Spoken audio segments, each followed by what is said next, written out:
Bismillahirrahmanirrahim. Assalamualaikum warahmatullahi wabarakatuh.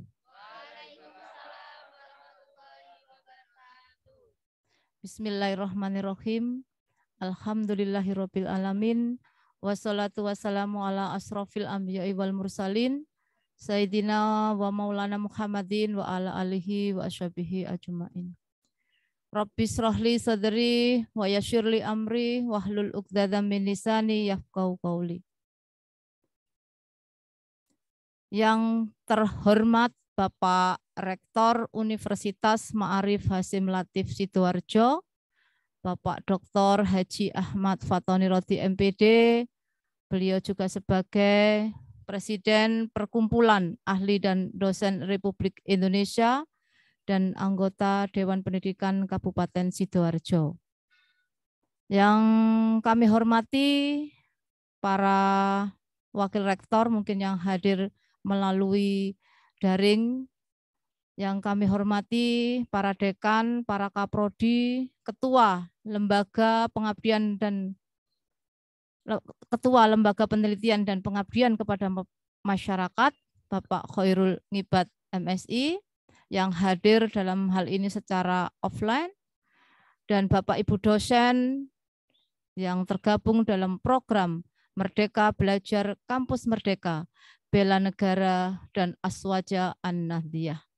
Serta yang tak lupa kami banggakan, kami sayangi seluruh mahasiswa UMAHA, peserta program MBKM yang dilaksanakan pada tanggal 10 hingga 12 Juni 2022 secara offline dan dilanjutkan 27 hari ke depan untuk kegiatan secara online maupun offline.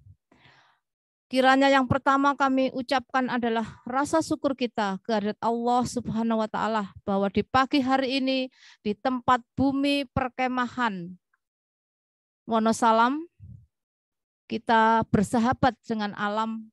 Insya Allah alam akan sayang kita, bahwa pagi hari ini setelah kita lakukan pembukaan dan yang pastinya mahasiswa sudah melakukan kegiatan mulai hari Jumat siang tanggal 10 dan hari ini adalah hari kedua, dan telah kita lakukan upacara pembukaan, kemudian dilanjutkan dengan seminar dan diskusi bersama Profesor Dr.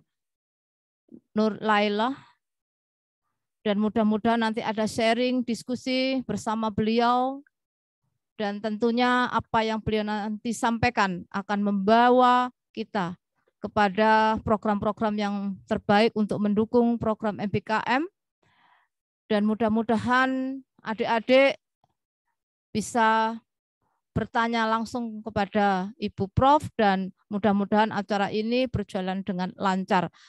Shalawat serta salam kita haturkan kepada junjungan kita Nabi besar Muhammad Sallallahu Alaihi Wasallam, dan semoga kita mendapatkan syafaatnya hingga akhir zaman. Baik, adik-adik saya sapa dulu ya, karena ini adalah mungkin hal yang berbeda dengan biasanya kita adakan di dalam ruangan. Kita sekarang bersama adik-adik mahasiswa ada di bumi perkemahan yang sesengat sejuk di Desa Sumberjo, Kecamatan Wonosalam, Kabupaten Jombang. Saya sapa dulu mahasiswa UMAHA. Oke, terima kasih. Adik-adik, marilah bersama-sama kita ikuti acara sesi seminar ini, dan yang pertama kami mengharapkan adalah sambutan dari Bapak Rektor kita, Bapak Dr. Haji Ahmad Fatoni Rodi. Kami persilahkan. Assalamualaikum Bapak Rektor. Waalaikumsalam warahmatullahi wabarakatuh. Selamat pagi, salam sejahtera, salam UMAHA hebat. Mahasiswa, dosen, yayasan. Terima kasih. Monggo Bapak kami haturkan untuk memberikan sambutannya pada acara program MBKM Bela Negara dan Aswaja An-Nahdiyah. Terima kasih. Assalamualaikum warahmatullahi wabarakatuh. Alhamdulillahirabbil alamin. Wassalatu wassalamu ala asrofil anbiya wal mursalin. Sayyidina Muhammadin wa ala alihi wa sahbihi ajma'in. Yang terhormat Ibu Lutfiah, Ibu Profesor Dr. Lutfiah Nur Laila. Selamat pagi, salam sejahtera Ibu. Apa kabar? Sehat-sehat? Alhamdulillah. Assalamualaikum Pak Rektor. Ini sahabat saya, sama-sama dari UNESA dan calon rektor UNESA ini. Ya, kalau melihat tanda-tandanya kelihatan. Betul Pak Rektor. Sekarang jadi eselon 1 di Kementerian Daerah Tertinggal, yaitu sahabat saya juga, sahabat Halim Iskandar. Yang saya hormati di dekan, para pimpinan yang hadir di di Bumi Perkemahan Umaha YPM, dan adik-adikku, mahasiswa, manajemen yang sekarang ini sedang di lokasi, mungkin lebih segar karena semalam hujan. Dan yang saya hormati para panitia, teman-teman dari Mainwa, dari PMII, dan para pembinanya. Saudara sekalian, program MBKM itu adalah kewajiban bagi program studi, bagi dekan, dan bagi rektor. Namun implementasinya tidak gampang. Implementasinya mengandung pro dan kontra, baik lintas perguruan tinggi maupun lintas prodi di dalam satu perguruan tinggi, termasuk lintas fakultas di dalam perguruan tinggi. Karena apa? Syarat MBKM itu adalah harus di luar kampus.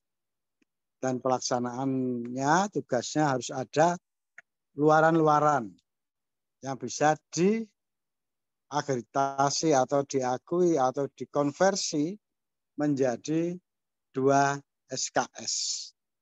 Berarti kalau 2 SKS itu adalah 16 kali tatap muka, ya, 16 kali dengan jam tatap muka.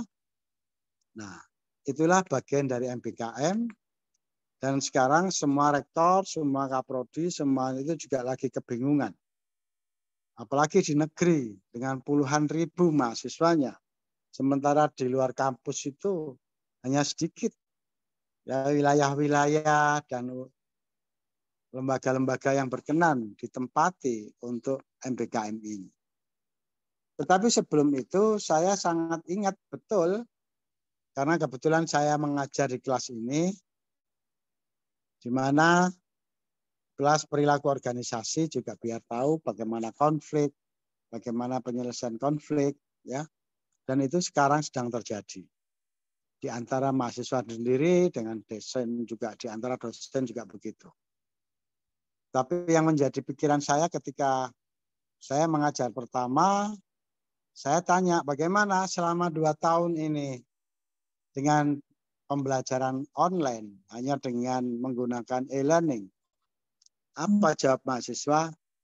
Jawab mahasiswa adalah, kami tidak punya pengalaman lapangan apa-apa, Pak. Kami hanya tinggal tiduran ke toilet sambil melihat Bapak ngoceh.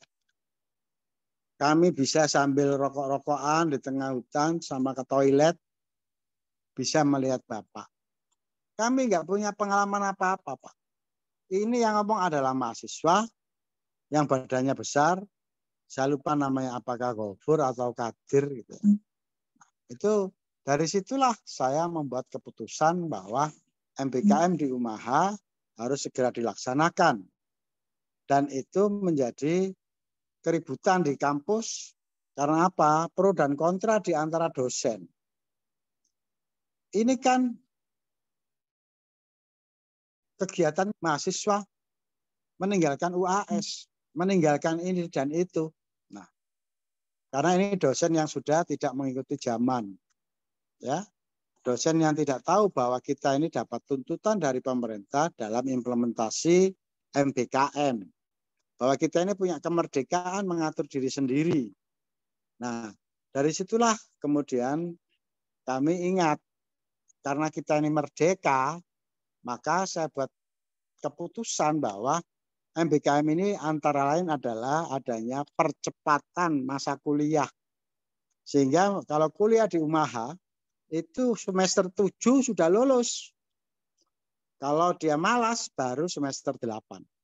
Bukan seperti dulu, termasuk ijazahnya pun langsung diterimakan. Kalau dulu sebelum saya, itu ijazah nunggu 3 bulan, tunggu 4 bulan. Karena apa? Karena nunggu PIN. Bagaimana, apakah namanya tidak. Nah, untuk PIN, kami ini kerjakan tiap hari sebelum adanya wisuda. Alhamdulillah ini PIN-nya, penomoran ijazah nasional, sudah beres. Dan itu kemarin kita khawatirkan. Maka saya mohon saudara-saudara sekalian, ada 3 jalur untuk percepatan kuliah di UMAHA dalam rangka MBKM. Yang pertama adalah jalur tambah dan jalur simpan angka kredit. Nah, bagaimana cara menyimpannya? Semua kegiatan-kegiatan yang bisa dikonversi menjadi SKS itu kita laksanakan. Nah, maka kita juga ada beberapa yang sudah kita siapkan. Pertama, 3 jalur ini adalah MBKM yang 2 SKS. 2 SKS tadi sudah disampaikan oleh Bu Lila, bentuknya MBKM. Nah, dengan apa? Dengan acara yang di tengah-tengah semester, di pinggir semester, dan lain sebagainya. Termasuk di tengah-tengah kegiatan akademik yang diberikan oleh Prodi, Kaprodi. Maka kalau ada kegiatan BKM, maka yang kegiatan Prodi itu ditangguhkan dulu. Karena apa? Karena Prodi bisa ngatur diri sendiri, tapi kalau dengan pihak luar, seperti hari ini, kita ada di Wonosalam, itu izinnya dengan bupati, izinnya MOU dengan bupati, kemudian lokasinya harus antri, dan lain sebagainya kita tidak bisa menentukan sendiri. Nah, makanya ini bagi mahasiswa yang ikut ini saya apresiasi, kalian adalah pemimpin yang akan datang. Yang tidak hadir tidak saya doakan. Karena dia sudah berkhianat sama dosennya, berkhianat sama rektornya. Jalur yang kedua adalah kita akan menggunakan KKN. KKN itu adalah kuliah kerja nyata full 3 bulan di tempat yang sama tapi bukan di Wonosalam yang hanya di lokasi ini. Di seluruh kecamatan, di seluruh desa, di seluruh organisasi profesi dan organisasi masyarakat, ya, sehingga apa? Semuanya itu kita kembangkan dalam bentuk kegiatan-kegiatan KKN bertema. Nah, yang terakhir adalah program percepatan melalui semester pendek. Jadi kita ini punya 3 semester. Semester ganjil, semester pendek, dan semester genap. Itulah yang kita buat di dalam percepatan ini. Sehingga dalam semester pendek, itu juga begitu. Bisa diikuti. Maksimum 6 semester. Artinya bisa diikuti 3 mata kuliah. Dalam 16 kali tatap muka juga. Jadi ini kalian yang sudah semester 4, jangan dibisiki oleh setan-setan yang mengganggu Anda. Anda hari ini sudah punya sertifikat, Anda juga nanti akan bisa membuat bagaimana artikel ke Scopus, Anda juga pengalaman bagaimana fisik dan manajemen kepemimpinan. Ini untungnya kalau taat pada peraturan dosen dan peraturan rektor. Karena ini bukan milik mahasiswa, lembaga ini milik rektor. Penanggung jawabnya rektor. Mahasiswa nggak bisa sembarangan. Kalau nanti melawan rektor ya sudah kita DO-kan. Dan kita beri surat keterangan DO-nya tidak dengan hormat. Ya. Maka dengan keterangan itu Anda akan habis. Karena apa? Di dalam kampus saja sudah mulai berani menantang, berani melawan dan berkhianat, apalagi nanti dalam dunia kerja. Dan itulah mengapa kita harus melakukan kegiatan MBKM, bukan karena kemauan rektor, bukan karena kemauan dosen, tapi adalah instruksi pemerintah. Apalagi yang dapat beasiswa, bagi mereka yang dapat beasiswa tapi tidak ikut, kita akan cabut beasiswanya. Ini penting untuk dikasih tahu kepada yang lainnya. Terima kasih Bapak Ibu sekalian. Mohon maaf apabila ada yang kurang berkenan. Kita nanti akan laksanakan MBKM pada bulan yang akan datang dengan prodi-prodi yang lainnya. Terima kasih. Wallahu muwaffiq ila aqwamit thoriq. Wassalamualaikum warahmatullahi wabarakatuh.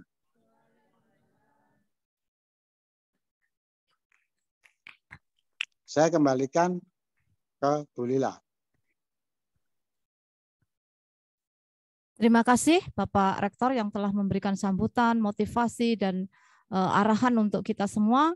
Semoga kita tetap semangat dan selalu berkarya. Sekali lagi karena di alam mahasiswa. Oke, semangat sekali pagi ini.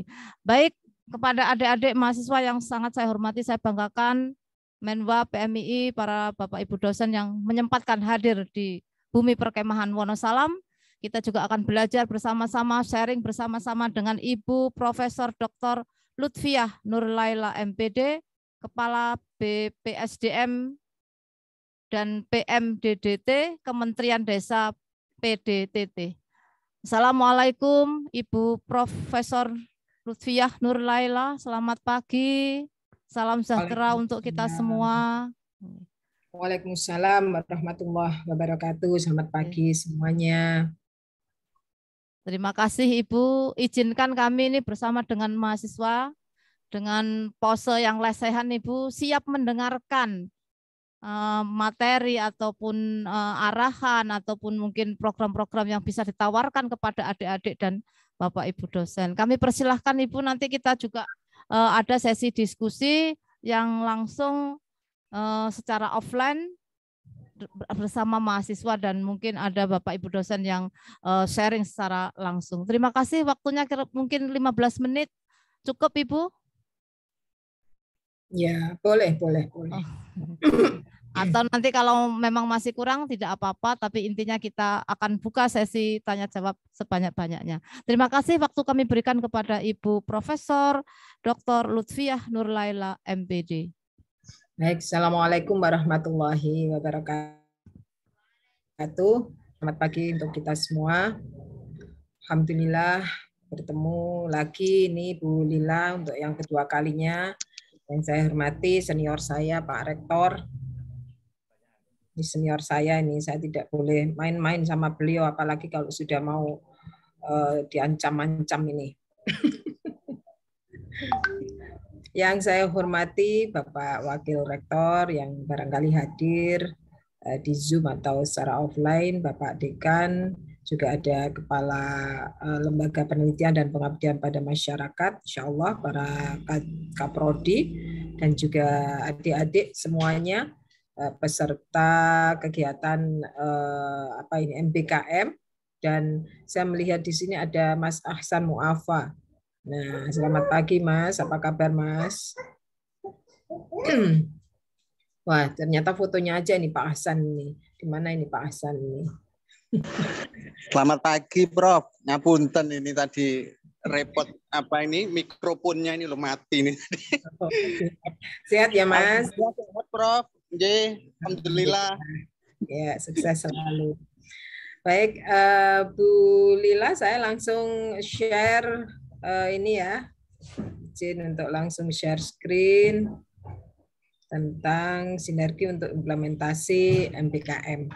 Ya, saya mengambil topik ini, Bu Lila, mohon izin saya akan sampaikan secara cepat, mudah-mudahan lebih dari 15 menit ini pastinya. Oh, tidak apa-apa. Baik, sinergi untuk implementasi MBKM. Saya mengambil tema ini menyesuaikan dengan tema besar ya, dan subtemanya begitu, mudah-mudahan nanti sesuai dengan yang diinginkan. Baik, sebentar. Ya, nyampak ya. saya kira tidak perlu saya sampaikan untuk fungsi dan tugas BPSDM, PMDDTT, KDDTT. Ini singkatannya saja susah ini Bu Lila. Badan Pengembangan Sumber Daya Manusia dan Pemberdayaan Masyarakat Desa, Daerah Tertinggal dan Transmigrasi, Kementerian Desa, Daerah Tertinggal dan Transmigrasi. Jadi panjang sekali nomenklaturnya, tapi di sana ada 3 ya. Kementerian Desa, ya Desa, kemudian Daerah Tertinggal dan Transmigrasi. Jadi ada 3 nomenklatur yang menjadi tanggung jawab Kementerian Desa, Pembangunan Daerah Tertinggal dan Transmigrasi. Nah, mungkin sudah beberapa kali mendengar ini, dan ini saya sampaikan lagi bahwa arah kebijakan Kementerian Desa, Pembangunan Daerah Tertinggal dan Transmigrasi itu adalah SDGs Desa. SDGs Desa ini merupakan turunan dari Tujuan Pembangunan Nasional Berkelanjutan, yang juga itu merupakan terjemahan dari SDGs Global. SDGs Global ada 17 goal ya. Kemudian Tujuan Pembangunan Nasional Berkelanjutan ada 17 tujuan. Nah, untuk SDGs Desa ini ada 18 tujuan ya. Ditambahkan 1 yang ke-18 ya. Tujuan yang ke-18 adalah kelembagaan desa dinamis dan budaya desa adaptif. Nah, ini semua menjadi arah kebijakan Kementerian Desa, Pembangunan Daerah Tertinggal dan Transmigrasi, sehingga semua program itu berorientasi atau bermuara pada semua tujuan yang ada di SDGs Desa. Misalnya desa tanpa kemiskinan, desa tanpa kelaparan, desa sehat dan sejahtera, pendidikan desa berkualitas, dan seterusnya, sampai kepada tujuan yang ke-18 adalah kelembagaan desa dinamis dan budaya desa adaptif.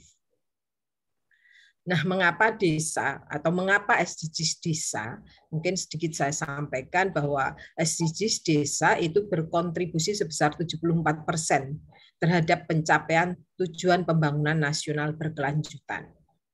Nah, angka 74% ini diperoleh berdasarkan 2 aspek, yaitu aspek kewilayahan dan aspek kewarganegaraan. Dari aspek kewilayahan, sebesar 91% wilayah Indonesia adalah wilayah desa. Kemudian, kalau dikaitkan dengan tujuan-tujuan yang ada di SDGs Desa, sebanyak 12 dari 18 tujuan SDGs Desa itu berkaitan erat dengan kewilayahan desa, khususnya pada tujuan ke-7 sampai 18. Kemudian dari aspek kewargaan atau kewarganegaraan, ya, 43% penduduk Indonesia ada di desa, ya 43%. Jadi kalau dilihat dari wilayah Indonesia ini lebih besar, ya adalah wilayah desa, tetapi penduduknya lebih banyak yang di kota, ya hanya 43% penduduk Indonesia yang ada di desa.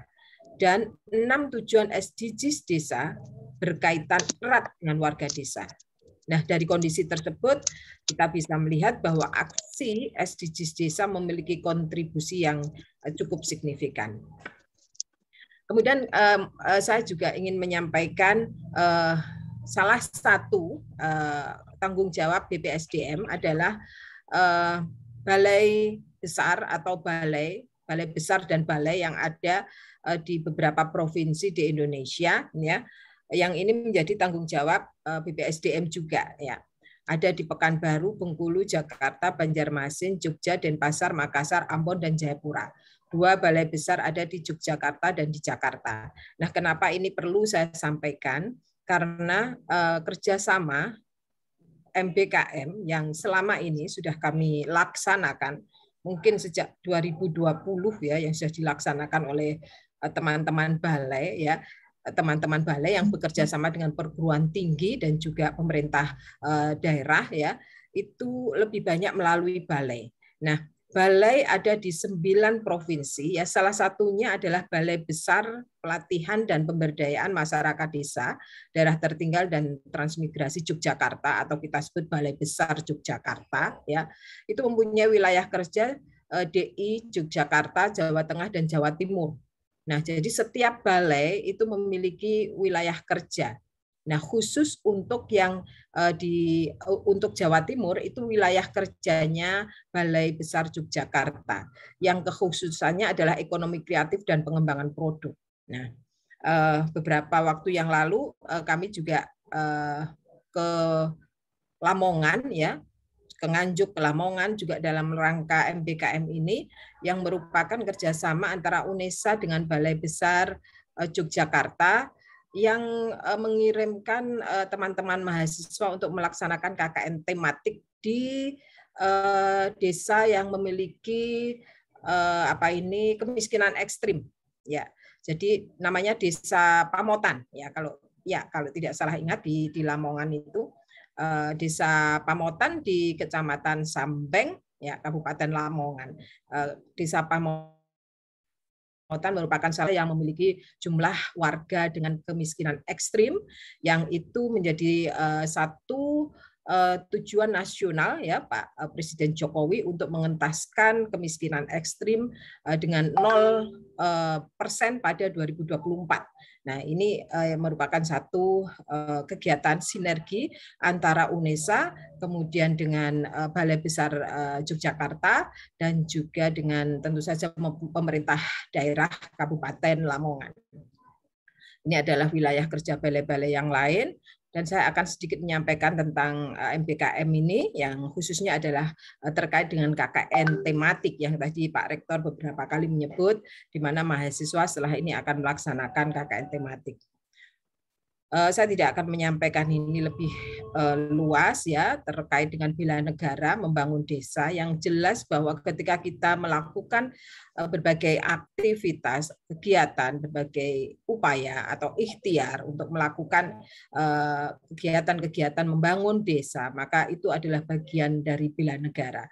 Saya kira ini sudah sangat kita pahami ya, dan beberapa aktualisasi nilai bela negara ini juga di sana ada cinta tanah air, kemudian sadar berbangsa dan bernegara, kemudian setia pada Pancasila sebagai ideologi negara, serta rela berkorban untuk bangsa dan negara, dan juga kita harus memiliki kemampuan awal bela negara.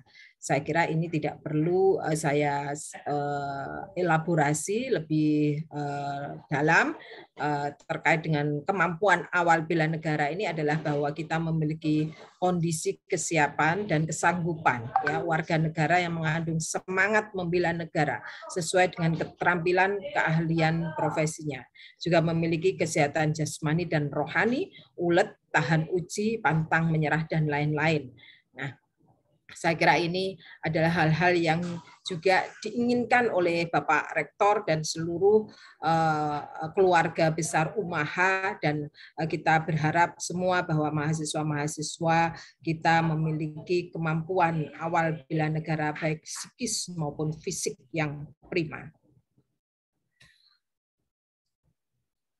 Nah, baik, saya akan menyampaikan sedikit terkait dengan KKN yang merupakan salah satu kegiatan untuk membantu pembangunan desa.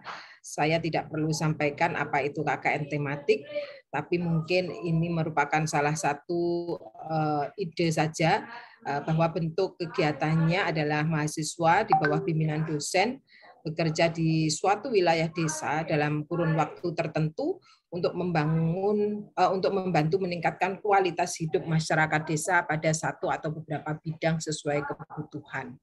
Dan untuk KKN tematik ini yang sudah diimplementasikan, program ini akan mendapat pengakuan beban belajar setara kurang lebih 20 SKS. Lokasi sasarannya adalah pada desa-desa yang mengalami keterlambatan atau ketertinggalan geografis, sosial, ekonomi, budaya, dan lain-lain. Dan juga kalau bisa adalah kategori desa sangat tertinggal atau tertinggal dan memenuhi aspek kemudahan dan keselamatan. Ya, jadi kalau sudah tidak memenuhi aspek ini jangan deh. Ya, tidak usah membuat KKN Desa Penari seri 2 ya, wilayah. Cukup KKN Desa Penari satu saja ya, karena kalau kita melihat di film KKN Desa Penari itu saya sebagai dosen begitu berpikir tidak ada monitoring, apakah tidak ada pembimbingan sehingga mahasiswa harus mengalami situasi yang sedemikian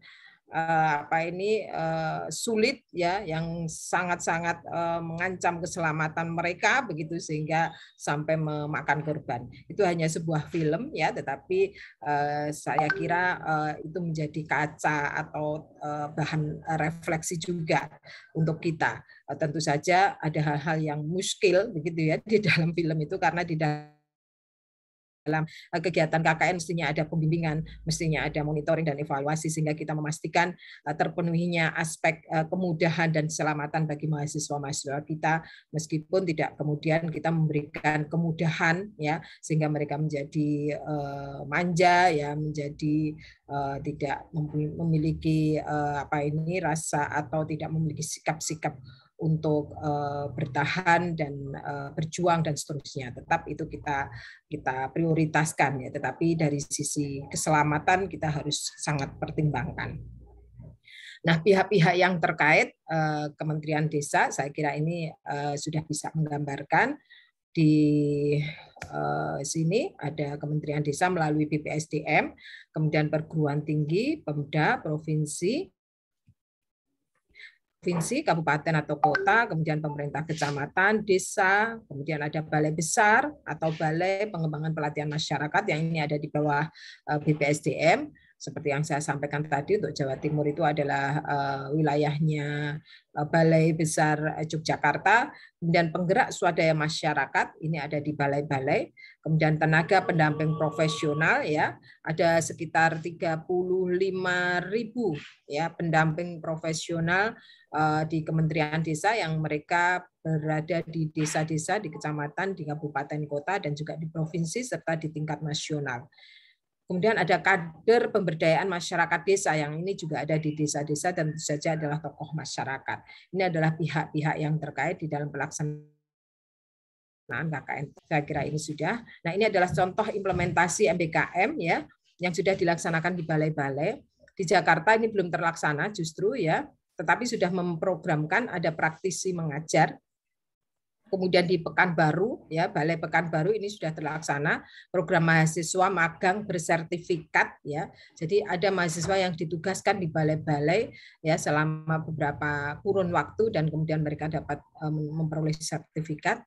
Setelah itu di Balai Bengkulu ini juga belum terlaksana, merencanakan ada magang dan studi independen bersertifikat dan juga wirausaha merdeka, karena Bengkulu ini mempunyai wilayah yang sangat luas. 245 hektar ya, dan mereka memiliki kebun yang itu bisa diberdayakan, yang saat ini adalah untuk pembibitan sawit, kemudian juga pohon jati dan seterusnya ya. Di sini banyak yang bisa dilakukan untuk wirausaha. Setelah itu di Balai Besar Jogja ini sudah terlaksana adalah KKN dan praktek kependidikan. Kemudian di Banjarmasin ini juga sudah terlaksana magang dan studi independen. Kemudian KKN tematik ya, asistensi mengajar dan studi membangun desa di 2 desa percontohan. Di Denpasar ini juga ada riset penelitian terkait BUMDesa. Makassar ini KKN tematik membangun desa. Di Ambon ini magang dari Fakultas Pertanian dan dijawab pelaksanaan maupun programnya. Ya, ini yang masih terus kita dorong. Nah, stakeholder yang terlibat yang sudah terlaksana di Pekanbaru ini dengan Universitas Andalas, kemudian dengan Dinas Pemberdayaan Masyarakat Desa dengan Camat dan Pemdes, dan di Bengkulu dengan Universitas Bengkulu dan seterusnya, di Yogyakarta dengan Universitas Negeri Yogyakarta dan Universitas Negeri Surabaya, dan di Banjarmasin ini dengan Universitas Lambung Mangkurat ya, dan seterusnya, karena melibatkan desa-desa percontohan maka Dinas Pemberdayaan Masyarakat Desa itu juga pasti terlibat, begitu juga dengan Dinas Transmigrasi, bahkan dengan Basnas Provinsi Kalimantan Selatan juga, dan juga dengan Kominfo. Di Denpasar dengan Undiknas dan dengan BUMDesa yang terkait. Makassar dengan Universitas Negeri Makassar, baru beberapa hari yang lalu kami menandatangani MOU dan juga perjanjian kerja bersama ya antara Makassar dengan Kementerian Desa. Dan di Ambon ini dengan Unpati atau Universitas Patimura Ambon. Nah, ini adalah sedikit dokumentasi kegiatan yang kami miliki kemarin 2 minggu atau seminggu 2 minggu yang lalu kami ke Desa Lamongan, ya, di Desa Pamotan, Kecamatan Sambeng, untuk memberikan motivasi kepada teman-teman mahasiswa yang sedang melaksanakan KKN tematik. Mereka sudah bulan keempat di sana, ya, dan dengan dosen UNESA yang melaksanakan pengabdian masyarakat untuk memberikan pelatihan anyaman kepada para ibu-ibu yang ada di sana. Jadi ini merupakan satu sinergi, ada kegiatan pengabdian masyarakat oleh dosen, kemudian ada kegiatan KKN tematik oleh mahasiswa, dan merupakan sinergi antara Balai Besar Yogyakarta atau Kementerian Desa, kemudian UNESA, dan juga pemerintah desa setelah pemerintah kabupaten. Nah, ini hanya contoh saja sinergitas program MBKM dengan pembangunan desa percontohan yang dilaksanakan oleh Balai Banjarmasin, hanya sebagai inspirasi saja. Semua yang merupakan program kerjasama harus dibarengi dengan MOU. Mudah-mudahan UMAHA sudah memiliki MOU dengan Kementerian Desa, yang kemudian dilanjutkan PKB, ya, perjanjian kerja bersama antara BPSDM, kalau ini dengan Universitas Lambung Mangkurat, ya, Universitas Lambung Mangkurat. Kemudian ini ada sedikit definisi membangun desa, ya, atau KKN tematik, tujuannya, manfaatnya, kemudian ruang lingkup MBKM yang di Banjarmasin itu adalah studi membangun desa, kemudian ada KKN tematik, ada riset independen, asistensi mengajar, magang, dan juga pertukaran data dan informasi. Ini pelaksanaan program MBKM, ya, di desa percontohan, ya, berdasarkan Renstra dan rencana kerja tahunan. Ya, ini tetap menjadi acuan, ya, karena semua program harus berdasarkan Renstra. Kemudian desa percontohan di sana ada grand design-nya juga, ya, untuk desa percontohan, dan ada konsep yang diimplementasikan di desa-desa percontohan itu, di mana konsep ini menggunakan model smart village, ya, dengan mengembangkan 6 pilar perubahan: smart government, smart society, smart economy, smart environment, smart living, dan smart branding. Nah, ini adalah definisi untuk desa cerdas, kemudian smart government, smart society, smart economics, kemudian juga smart environment, dan smart branding. Dan kalau kita lihat di sini, ya, desa percontohan cascading atau gayut, ya, atau berkaitan, ya, dengan pencapaian goal atau tujuan-tujuan dalam SDGs desa. Misalnya desa percontohan ini sangat erat kaitannya dengan pencapaian indikator pada goal yang ke-17 dan 18, ya, yang terkait dengan smart government. Kemudian untuk smart economy ini di goal 1, 2, 8 dan seterusnya. Ya, dan untuk smart branding, ya, ini adalah desa percontohan yang mencakup semua 18 goal dari SDGs desa. Untuk yang saat ini pembangunan desa percontohan dilaksanakan di 2 desa, yaitu di Desa Anjir Pasar Kota 2 dan Desa Karangindah, Kabupaten Barito Kuala, Provinsi Kalimantan Selatan. Ya, ini pembangunan desa percontohan 2020, ya, dimulai dengan MOU, PKB, kemudian identifikasi kebutuhan desa, FGD bersama dengan desa dan stakeholder, kemudian juga Renstra dan RKT.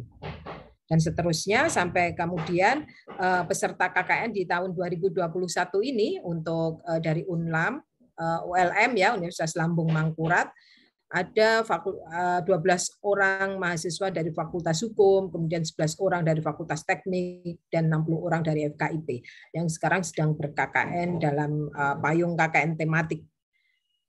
Nah, ini adalah program kerja untuk 2022 ya. Saya tidak akan menyampaikan secara detail, tapi siapa tahu ini bisa menjadi inspirasi bagi teman-teman Umaha ya, khususnya Bapak Rektor beserta jajarannya, dan khususnya lagi teman-teman yang menggawangi KKN tematik ini, yaitu Lembaga Penelitian dan Pengabdian Masyarakat serta Bapak Ibu Prodi berhubungan dengan mahasiswa. Saya kira itu Ibu Lila yang bisa saya sampaikan, dan terima kasih. Saya akhiri, wallahul muwaffiq ila aqwamit thoriq, ihdinas siratal mustaqim. Wassalamualaikum warahmatullahi wabarakatuh. Waalaikumsalam warahmatullahi wabarakatuh. Terima kasih atas pemaparan Ibu Profesor Dr. Lutfiah Nur Laila, sangat menginspirasi dan sangat menambah wawasan untuk kita semua. Terima kasih Ibu. Baik, kita buka sesi diskusi langsung ya, Ibu Prof. Enggak. Kami persilahkan kepada adik-adik mahasiswa yang ingin bertanya ya. Jadi fokusnya tadi ada membangun desa, bagaimana penerapan bela negara dalam membangun desa, dan mungkin materi-materi yang telah disampaikan Ibu Prof. Nur Laila sangat menarik sekali. Dan tentunya adik-adik ini sebagai kader bangsa, sebagai harapan daripada masyarakat yang bisa memberikan yang terbaik, tentunya sekarang saatnya Anda bisa berdiskusi bersama Ibu Profesor Dr. Lutfiah Nur Laila. Atau mungkin dari Bapak Ibu dosen yang lain kami persilahkan secara langsung yang ada di Bumi Perkemahan sambil menikmati semilir angin Ibu Prof, dan menikmati hidangan, kembali ke alam, kembali ke desa dengan suguhan-suguhan yang tradisional begitu. Kita bersama-sama mengikuti acara MBKM Bela Negara dan Aswaja Anadiyah. Kami persilahkan adik-adik mahasiswa. Pastinya ini harus ada iming-iming, Ibu Prof, akan mendapatkan hadiah begitu nanti sebelum penutupan. Untuk adik-adik yang berani bertanya dan memberikan contoh kepada lainnya untuk berdiskusi dengan pakarnya langsung begitu. Kami persilahkan dengan menyebutkan nama.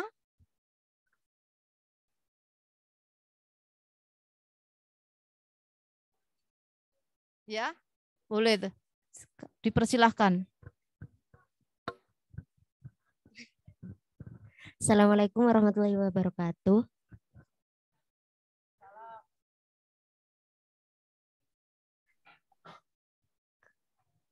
Perkenalkan, nama saya Siti Nur Faidah Tunisa dari Prodi Manajemen semester 4. Mohon izin Profesor untuk pertanyaan sederhana. Boleh dijelaskan tentang KKN yang biasa terlaksana di kalau di mahasiswa itu, kalau enggak 6 ya 7, sama KKN tematik. Perbedaannya mohon dijelaskan sesingkat-singkatnya. Terima kasih.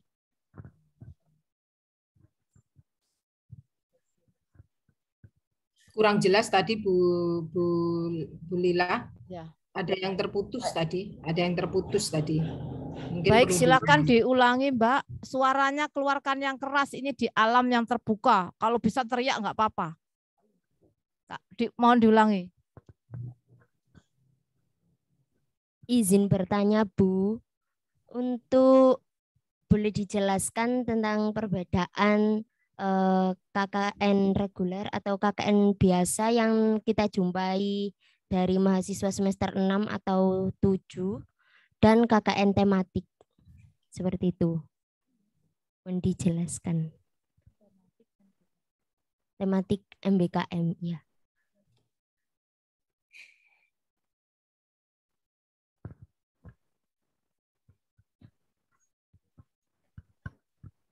Permisi, bagaimana Ibu Prof sudah bisa mendengar pertanyaan dari mahasiswa atas nama Faik? Ya. Sudah, sepertinya itu Ibu Lila aja yang menjawab tuh. Jadi ini Saya Monggo juga dijelaskan. mesem-mesem ini. Pertanyaannya memang untuk institusi yang jelas, adik-adik dari segi program mungkin kalau tematik itu kita buat bertema. Jadi khusus mungkin tema yang dilaksanakan untuk saat ini adalah bela negara dan aswaja. Mungkin nanti kita adakan tema-tema yang lain yang tema-tema itu lagi tren, dan trennya itu mengacu kemana? Mengacu apa yang disampaikan oleh Ibu Prof tadi, ada 17 tujuan yang ada pada SDGs atau Sustainable Development Goal. Itu ada ya, intinya kalau tema mudah-mudahan yang kemarin kita sudah melaksanakan tema misalnya perekonomian, bagaimana itu terhindar dari kemiskinan, pendidikan, nah itu sudah salah satu wujud daripada pencapaian SDGs. Mungkin kita akan kembangkan kepada air bersih, sanitasi sehat, nah itu kedepannya akan kita lakukan pada tema-tema yang mendukung program SDGs. Begitu ya. Kalau untuk KKN reguler nanti selamat bertemu di semester ganjil atau semester 7 pada bulan Agustus sampai September. Itu Bu, jawaban dari kami. Terima kasih adik-adik. Sampaikan. Silahkan. Kami mohon untuk Bapak Ketua LPPM, mungkin ada pertanyaan yang disampaikan. Ini ada pertanyaan mungkin dari yang laki-laki tadi sudah kan? Atau dari Menba? Saya, Bu. Ya. Ya, halo. Assalamualaikum. Halo. Ya, Bapak. Halo.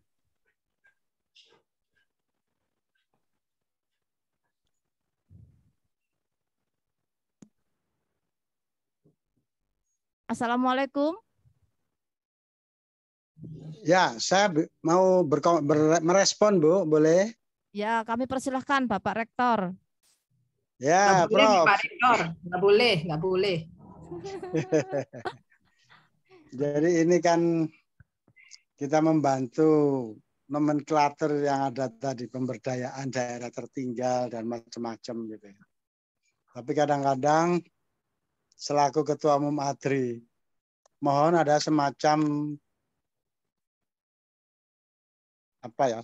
edaran kepada pemerintah daerah supaya bisa melakukan MOU-nya termasuk dengan kementerian itu dalam waktu yang secepatnya. Karena ini para dosen dan para rektor ini bingung juga.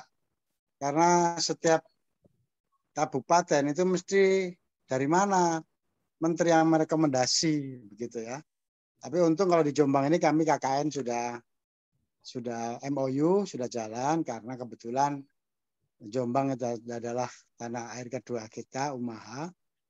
Nah, kedua, kalau bisa juga apa yang ada di dalam kegiatan-kegiatan Ibu yang bisa kita konkretkan di lapangan. Karena apa? Kami ini butuh pengabdian masyarakat sebagaimana Ibu tahu, sehingga agak mudah bagi dosen apabila diiming-iming dalam bentuk sertifikat yang masuk di dalam BKD, beban kerja dosen, sehingga nanti kegiatan-kegiatan terstruktur dan masif yang ada di badan itu bisa kita bantu. Karena kita tahu banyak sekarang yang sudah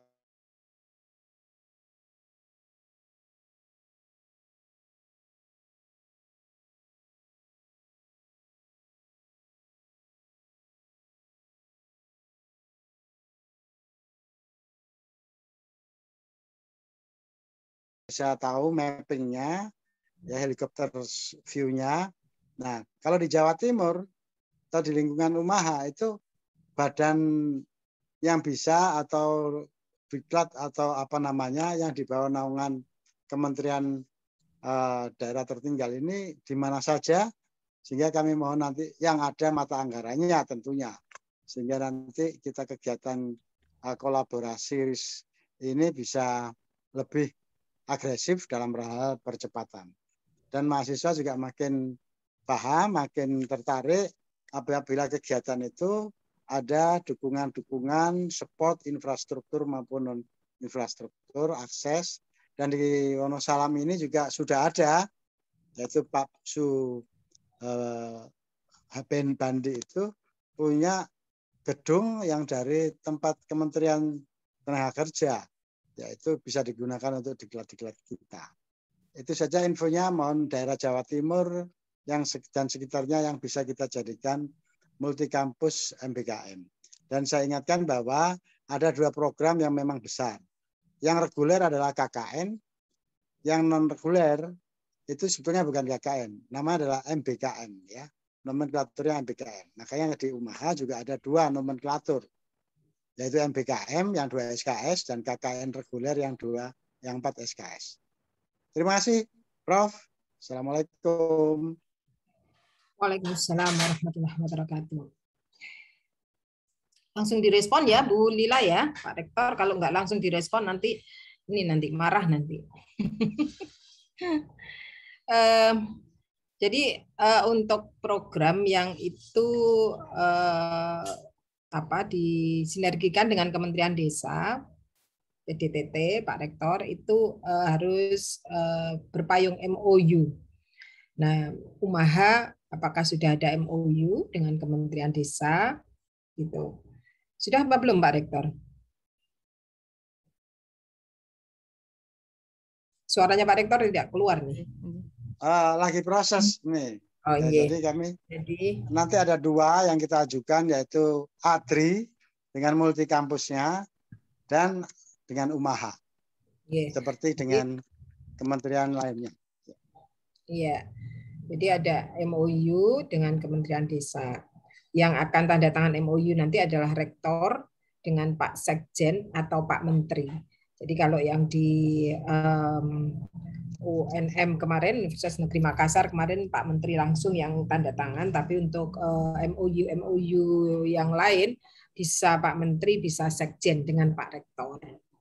Nah setelah itu karena Jawa Timur ini merupakan wilayah kerjanya Balai Besar Yogyakarta, ya, dan Balai Besar Yogyakarta itu ada di bawah BPSDM, maka nanti akan ada perjanjian kerja bersama sebagai tindak lanjut dari MOU itu yang akan ditandatangani oleh bisa wakil rektor 1 atau wakil rektor 4 dengan kepala BPSDM.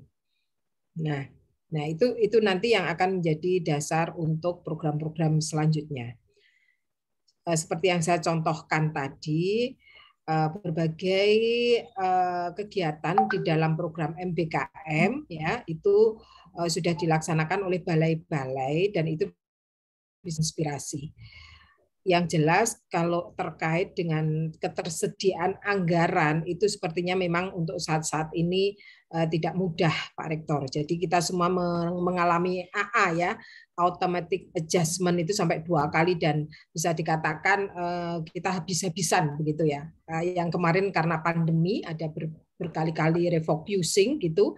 Yang sekarang adalah untuk stabilitas ekonomi negara, maka ada automatic adjustment itu yang pertama dan yang kedua ya. Sehingga dalam hal ini memang kita saling menguatkan ya, seperti saya contohkan yang kemarin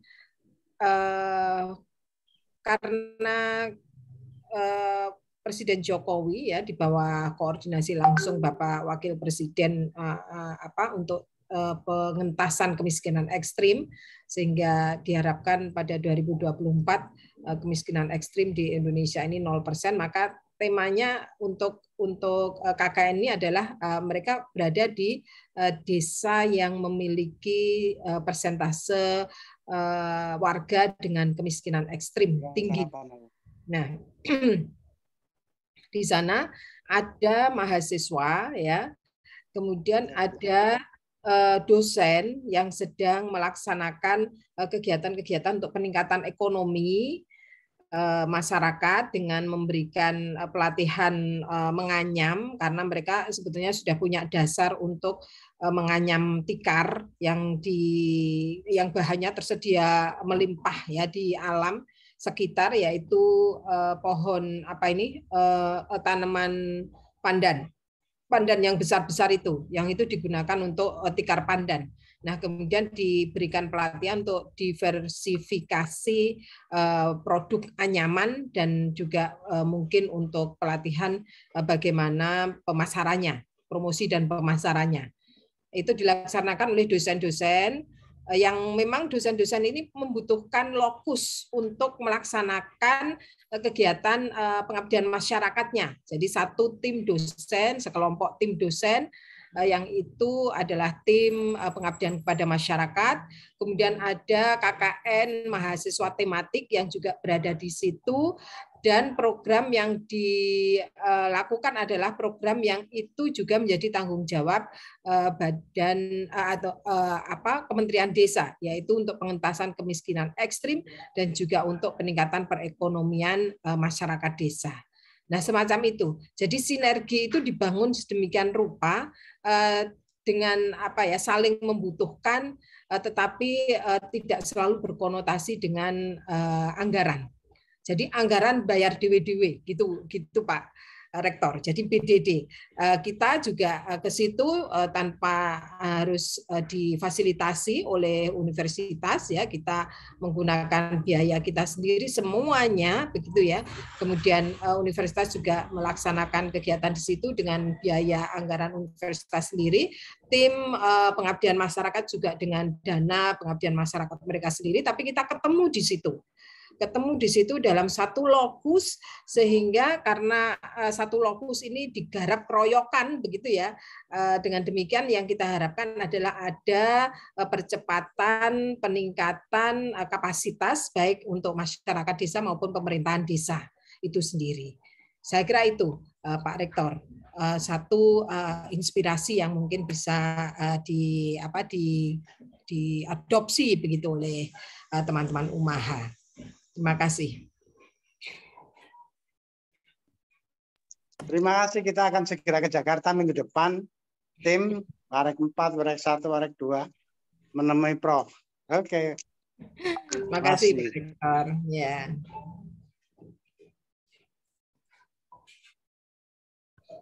Baik, terima kasih semangatnya. Adik-adik mahasiswa, masih semangat? Masih semangat? Mungkin ada pertanyaan lagi yang disampaikan adik-adik? Sudah? Sepertinya sudah ini Bu. Oh, enggak. Oke Bu, satu hal saja Bu yang tadi Ibu sampaikan yang di terakhir itu kolaborasi yang sangat kolaborasi dan sinergi yang sangat kuat ya antara Bapak Ibu dosen, mahasiswa dan mungkin dari pemerintah daerah, kemudian dari balai, dari provinsi. Dan kalau boleh saya sampaikan sedikit Ibu, kami memang sudah melakukan MOU dengan Kabupaten Jombang dan mudah-mudahan dari MOU itu bisa kita sinergikan. Tadi kalau di Desa Pamotan dan yang sudah dilaksanakan oleh ibu-ibu dengan biaya sendiri-sendiri. Nah, ini sungguh luar biasa, mudah-mudahan bisa menginspirasi. Yang jelas di Kecamatan Wonosalam ini potensi lokalnya adalah kopi. Itu kalau di tempat yang fokusnya yang Ibu cerita tadi pandan ya, pandan besar-besar dijadikan tikar, kemudian bagaimana itu produknya, marketingnya dan sebagainya. Yang ditunggu oleh kecamatan di sini adalah kopi. Mudah-mudahan adik-adik di sini yang pecinta kopi tidak hanya filosofi kopi saja, tapi bisa mewujudkan kopi yang ada di Wonosalam sebagai potensi lokal dan itu tidak mengalahkan kopi-kopi yang lain. Brandingnya seperti Ibu seperti itu dan kami sudah berjanji kepada pihak dari kecamatan salah satunya untuk membawa kopi Wonosalam ini yang tidak kalah enaknya, tidak kalah bagus produknya karena mereka juga mendapatkan bantuan dari Bank Indonesia untuk alat-alat roaster dan sebagainya. Kita tinggal bagaimana membranding kopi ini menjadi sebuah produk yang tidak kalah dengan kopi-kopi yang lain. Mudah-mudahan kita tetap semangat dan terima kasih atas masukan, atas inspirasi dari Ibu Profesor Dr. Lutfiah Nurlaila dan semoga kita selalu dalam lindungan Allah Subhanahu wa taala tetap berkaya dan menjadi manusia yang bermanfaat. Terima kasih Bapak Ibu peserta baik secara online maupun offline yang ada di ruang Zoom dan yang ada di Bumi Perkemahan Wonosalam. Matur nuwun sangat, semoga hari ini apa yang disampaikan Ibu Prof menjadi ilmu yang bermanfaat untuk kita semua. Mohon maaf atas segala kekurangan. Marilah kita akhiri dengan bacaan Alhamdulillahirabbil alamin untuk seminar secara online offline dan nanti dilanjutkan oleh adik-adik untuk kegiatan yang lainnya. Sekali lagi terima kasih Ibu Prof atas kerawuhannya dan selamat beraktivitas yang lain. Wallahul muwaffiq ila aqwamit thoriq. Assalamualaikum warahmatullahi wabarakatuh. Matur nuwun. Terima kasih. Terima kasih. Terima kasih selalu Bapak. Mas Aksan. Terima kasih Bu. Waalaikumsalam.